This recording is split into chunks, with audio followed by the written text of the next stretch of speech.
The portal is on fire. The transfer portal has gone insane. Like if you're a college football player, there's like a 1 in 3 chance you're in the portal right now.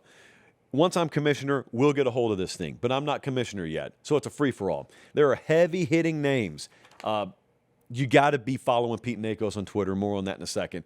But Cam Coleman, number 1 player in the portal right now, wide receiver from Auburn. I got to be real with you. I heard Texas A&M with Cam Coleman like weeks and weeks and weeks ago. So they're still being mentioned. Texas is being mentioned. Isaac Brown is the number 1 tailback in the portal and from Louisville. Texas is being mentioned there. And you've seen some attrition. Like you've seen guys leaving Texas. A lot of times you'll see positions being vacated in advance of a guy from the portal joining that roster, and it kind of works the opposite way it should work, but that's the way the portal spins. That's the way the portal turns, if you will. Chaz Coleman, Penn State kid, really good player, number 5 overall player in the portal, an edge guy. Got an LSU visit, according to Brother Nakos. Oklahoma State pulled something off. And it shouldn't be a surprise because Eric Morris was the head coach at North Texas. He took the Oklahoma State job. Caleb Hawkins was there, his tailback, number 6 overall player in the portal. Drew Mestemaker was his quarterback, number 8 overall player in the portal. They're both going to Oklahoma State, which is great news for them. I just wondered, were they going to follow? You know, because it's not like he took the Michigan job. He took Oklahoma State, which meant Oklahoma State's going to need to step up. Jesse, tell me something. Now, it could just be a glitch in the system. Did Jontez Williams' status just change live on air, or was that just me? It did change.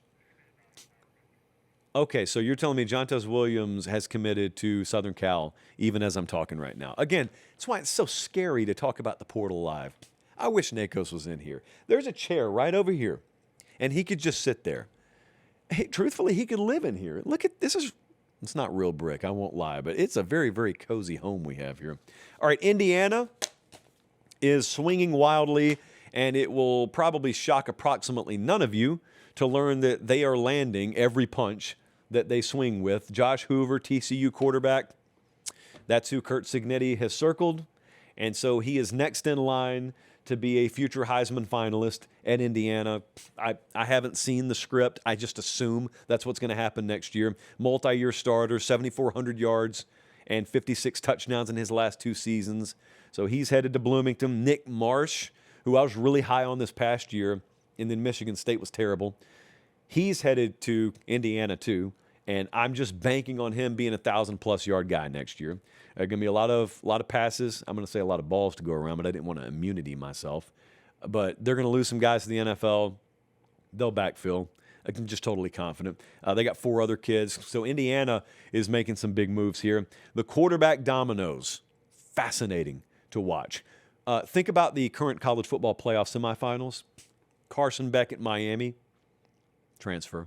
Trinidad Chambliss at Ole Miss, transfer. Dante Moore at Oregon, once was committed to Oregon, then went back on that commitment and hung out at UCLA for a little while, then transferred back to Oregon, counts as a transfer. Yeah. Who did I miss, Jesse? Oh, yeah, Fernando Mendoza, Indiana, transfer. We're going 4 of 4 on the teams that are left having transfer quarterbacks, which is why you need to lock in when we're talking about the portal dominoes at quarterback. Brennan Sorsby, fascinating situation right now. So Brennan Sorsby, Cincinnati quarterback, really good player. Texas Tech's been in the mix. I believe he just wrapped up a visit at LSU. Jesse, check me on that. That was this weekend.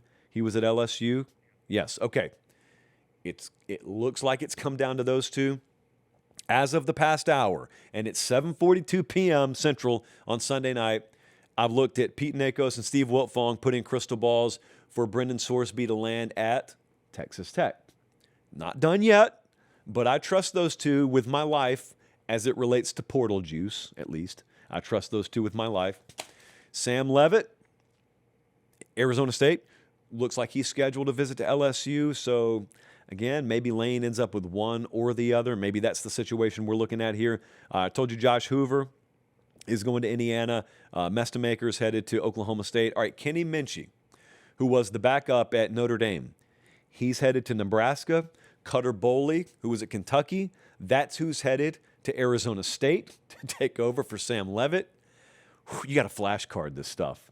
You just got to flashcard it. I don't know what else to tell you. Lincoln Kienholz, who was the backup to Julian Sayin at Ohio State, headed to Louisville.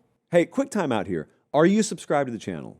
It doesn't cost anything. It's free. Please do it. It helps us maintain the show at this level. That's it. That's all I got. Back to the clip. This is great news for him because Jeff Brom has failed approximately never to develop a quarterback. So he's in good hands there. Now, the names still remaining, big names. DJ Lagway visited Florida State. Yeah, that's the hot rumor. Byron Brown from USF, still looking at Auburn until further notice with him. Deuce Knight, who was at Auburn, is in the portal. Don't know with him yet. Ethan Grunkmeyer was at Penn State, obviously. And I think Virginia Tech would make sense. Those are the hoofbeats we hear when we put our ear to the portal streets right now. Dylan Raiola is still in the portal. So, again, remember, like Miami's going to be a player in this market. Just teams like that are going to be players in this market. So, I mean, there's some big hammers that are still yet to be swung in the quarterback sort of portal pool over here. Penn State has imported Iowa State. It's the best way I could explain it.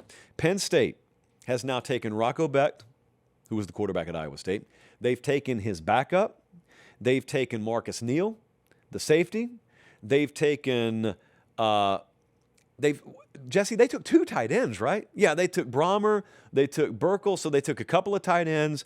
They took RB1, they took wide receiver 1, they took 3 offensive linemen, they took 2 linebackers. I detest that this is how college football works at the moment, but it's the way it works at the moment. And that is when you take a head coach, part of the thinking behind hiring the head coach is who he can bring with him. And in Matt Campbell's case, it was basically whoever he wants from Iowa State. So that's what's happening there. There's been some movement at Alabama today, too. And a lot of them did not surprise me. Multiple offensive linemen have gone in the portal. Formby went in the portal. He started a lot for them this year. Olaus Alinen went in the portal. Like Rico Scott, who's a spot player at wide receiver, I think he can be a good player. He's in the portal. Richard Young, a backup tailback. But Keon Keeley, who came on big time for them at the back half of the season as a pass rusher, he entered the portal. And I think Alabama may work to keep Keon Keeley. A lot of these other guys is kind of a mutual parting of ways. I think they may work to keep Keon Keeley. I'm just going to tell you, that one surprised me a little bit, only because I know his backstory, because I know Keon Keeley. And so that's a kid who came in as a 5-star, head was swimming for a couple of years, and there was really sort of a come-to-Jesus moment between he and that staff, and he proved with what he was willing to give up this past cycle that he badly wanted to be at Alabama. And so finally the light clicked on for him this year. And obviously guys who look like him that can get after the quarterback are very few and far between. So, of course, there was going to be a huge market for him. And maybe he's testing that market. Maybe he does leave. I am very curious about that one. Like, that's the only name on this whole list here that kind of caught me by surprise. Texas Tech is going to be a big player here. Not with Keeley per se. I don't know, maybe with him. But Texas Tech has a lot of additions already.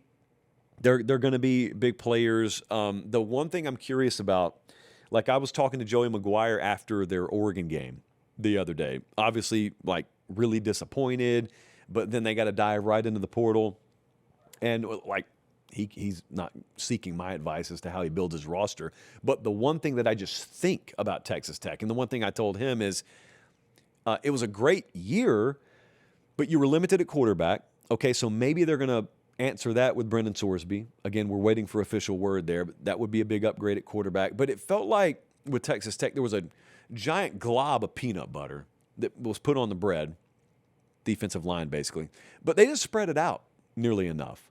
Like, they had tons of difference makers along the defensive front, but there weren't difference makers like all over the roster. And I think just it's a live and learn type situation to where you apply the lessons you learned this year, and now maybe you You just spread those resources out over that toast a little bit more. Trust me, with the resources they have or with the peanut butter they have to spread at Texas Tech, you can spread it as far as you want to, and it'll still be plenty deep enough.